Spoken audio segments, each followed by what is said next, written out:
வாங்க. One word, 1 minute. இப்போ நான் ஒரு ஒரு சிச்சுவேஷன் சொல்றேன். இந்த சொல்ல நாம ஈஸியா புரிஞ்சுக்கலாம்.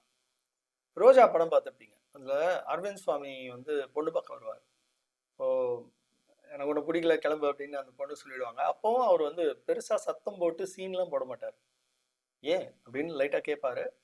அப்புறம் அது கதை வேற மாதிரி போகணும்னு வச்சுக்கோங்க. ஆனா அதுல அந்த படத்துல ஃபுல்லா பார்த்தோம்னா அரவிந்த் சுவாமியோட அந்த பாத்திரம் எப்படி வடிவமைக்கப்பட்டிருக்கும்னா ரொம்ப நாகரீகமான, ரொம்ப நேர்த்தியான, ரொம்ப பண்பட்ட ஒரு பாத்திரமா அது வந்து வடிவமைக்கப்பட்டிருக்கும்.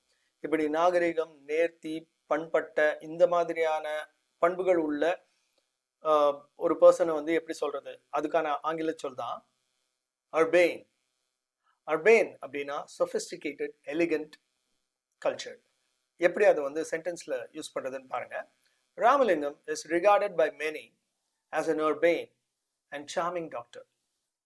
ஒரு பண்பட்ட நேர்த்தியான ஒரு டாக்டர் மட்டும் இல்ல, ஒரு வசீகரமான ஒரு டாக்டர் அப்படின்னு பலர் ராமலிங்கத்தை கன்சிடர் பண்ணாங்க.